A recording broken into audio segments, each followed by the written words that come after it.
Hey folks, it's Real Honesty with John Ritlin. I'm John Ritlin, and this is the Raw Chicago review. We're done with 2016 for Raw and WWE. I reviewed basically every single Raw except for the July 4th and the Halloween edition. And you'll notice I'm flying solo. Chris is out celebrating holidays. Chris, can't wait to have you back. Hopefully, we're going to be watching SmackDown tomorrow. That'll be fun. SmackDown 205 Live. But again, flying solo. So Raw Chicago, here we go. Stephanie with the line of the night. CM Punk chants are trying to drown her out, and they're in Chicago. So she says, "Hey, keep those up for 2 minutes and 15 seconds, and you'll last 1 second longer than he did." That was great. Top stuff. Well enjoyed it. I'm not a huge fan of Stephanie really at all. I don't hate the person, but I'm not really. She can't, when she's not a face or a heel. It's kind of ridiculous, and she turned face to heel like a few times during the segment. That was a great line though. Chicago and all fans got to let it go. I'm a CM Punk fan. Whether the guy has burned his bridge with WWE forever, whether he just comes back for the Hall of Fame, whether he comes back to the ring, he's not going to come back to the ring. It's going to be a Hall of Fame induction. Still, fans got to let it go. It's been nearly 3 years.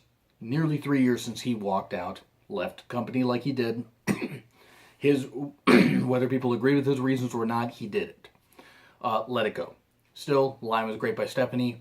Rollins got some big cheers, building more stuff with Triple H and everything, even though nothing's probably going to happen until sometime at the Rumble. Triple H will probably come out during the Rumble and attack Rollins, and you'll have that, and that'll be fun, whatever.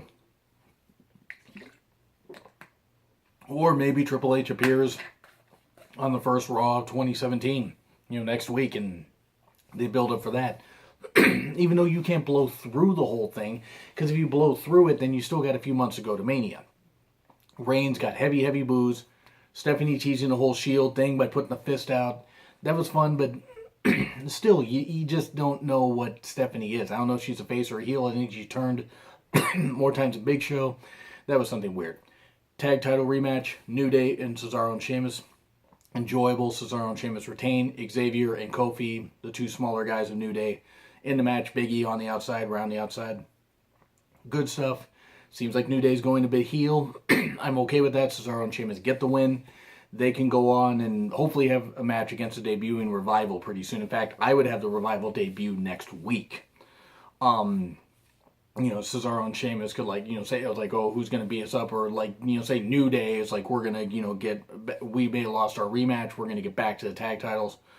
And then Dash and Dawson hit the ring, shatter machine to a couple guys, and a couple guys from New Day. Maybe not to Big E, but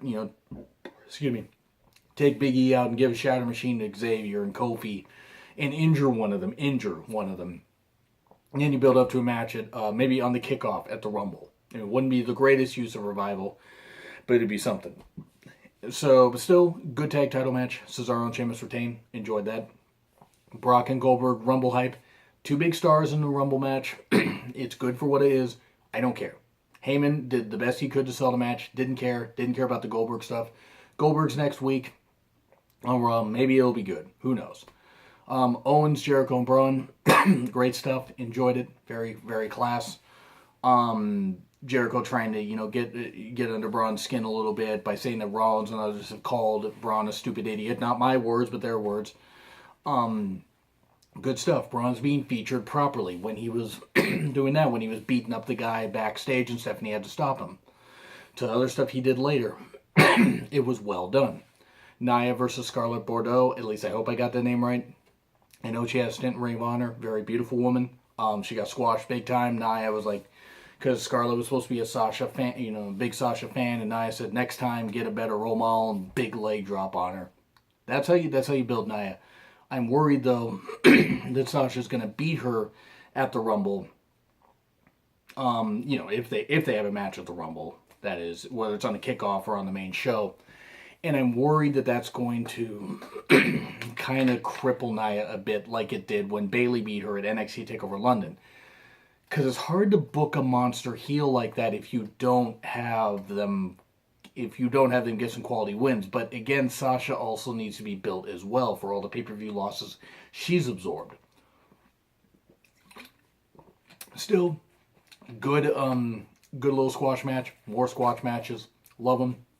It was nice to see a beautiful Scarlett on TV. Hopefully she gets more of a chance. Hopefully she's been signed to a WWE contract, if not very soon, because she is talented. What little bit I've seen of her, she's very talented. The banter with Jericho and Owens, that was good stuff. Going back a little bit, the whole Dusty Bear thing, I didn't have a problem with, except Gallows and Anderson tearing the head off. I know it's just a bear, but still. That was dedicated to his dad. That was, I mean, since this feud's going to go nowhere and I don't care about Golden Truth, it seemed more mean and more unnecessary than anything else. That's my opinion. I'm sticking to it. Bayley and Charlotte, promo was match was even more because you had Dana as a special guest referee. Referee gets knocked out at one point, or Dana gets taken out. Referee comes in. Referee gets pulled out because Dana does that. Dana does a 1, 2, 3 quick count or whatever to get Charlotte to win. I know this is building to where Bayley will probably lose at the Rumble against Charlotte and go on a redeeming path where she beats Alicia Fox after a couple weeks.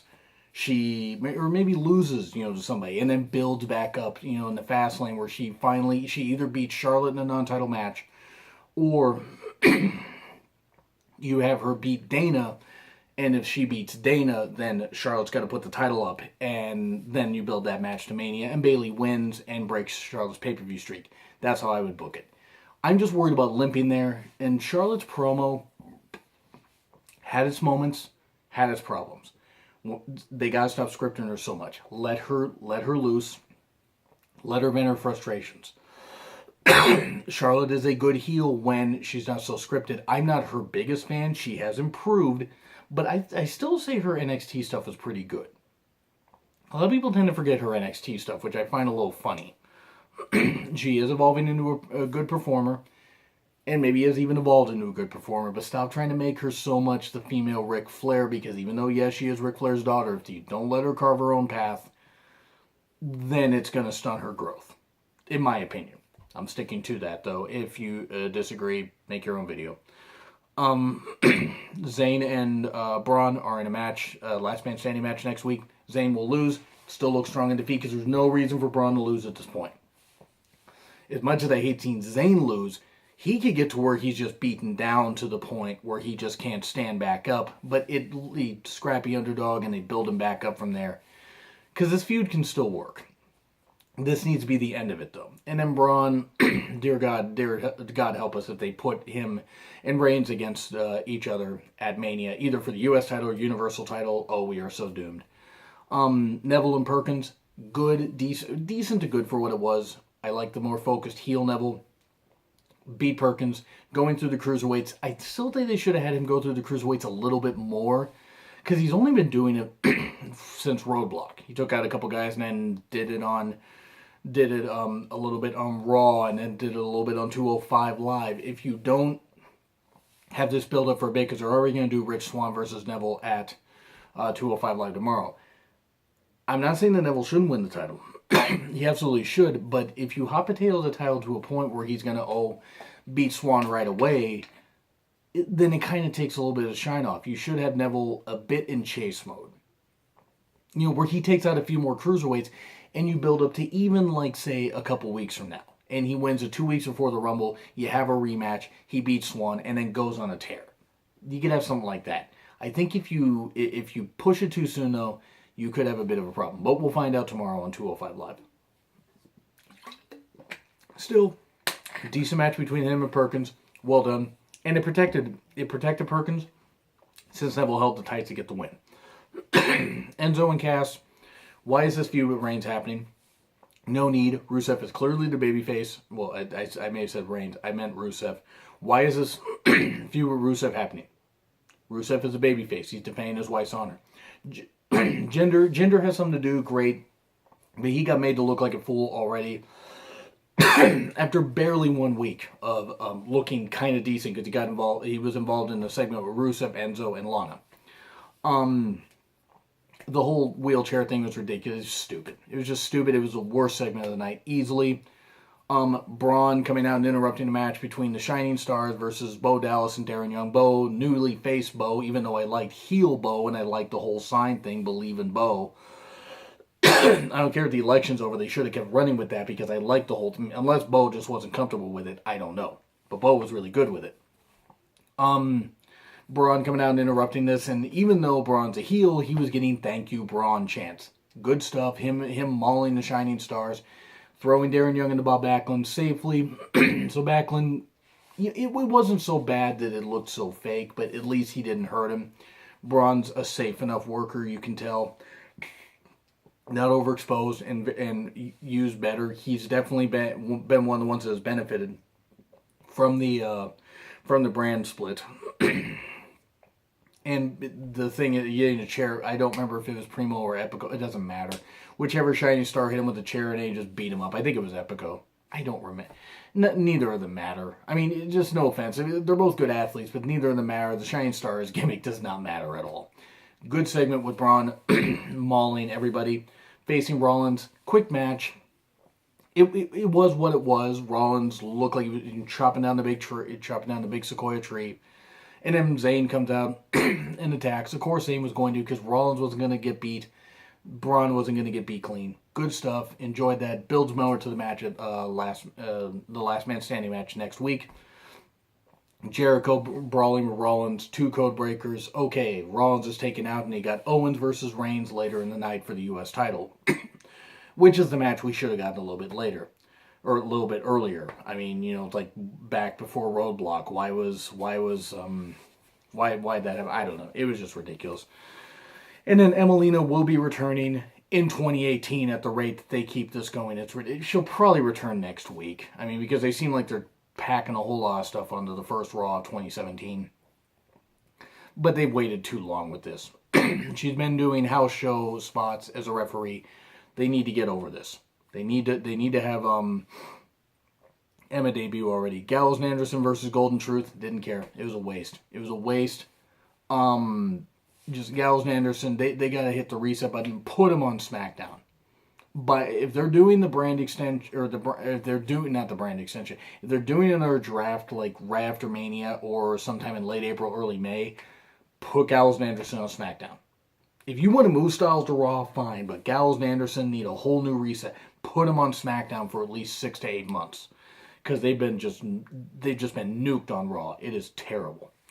Arya Daivari and Rich Swann. It was quick for what it was. Swann had to look strong, and then Neville came down and beat him up. Okay, so it was that. You build to the match, and then you had Arya Daivari backstage with doing an interview. And Jack Gallagher wearing a suit that looked like it was straight out of the 1910s. It was awesome. I guess it's going to be a gentleman's duel tomorrow, gentleman's duel on 205 Live, which is just going to be fun. Jack Gallagher is great. I mean, that guy's money. That guy is connected so well with the crowd. Great talent. Been great since the Cruiserweight Classic. Really wish I would have been more familiar with Jack Gallagher before he came to WWE, but the guy's great. Great style. Great flair. Fantastic. Then Owens versus Reigns. Look, they have good matches. They do. The problem is we've all seen them before, whether Jericho does or doesn't interfere.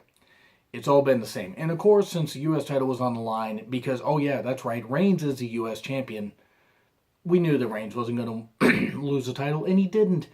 And Owens kind of looked like a doofus again.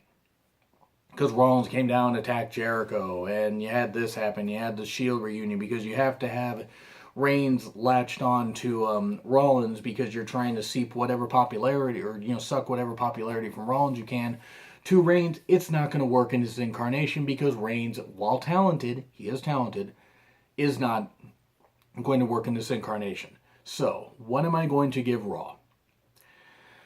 I will give it a C, because they built well to next week's Raw.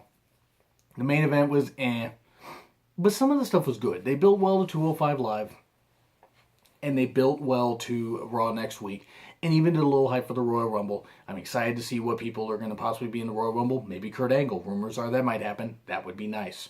So what do you think of my review? What do you think of Raw? Do you agree? Do you disagree with what I said?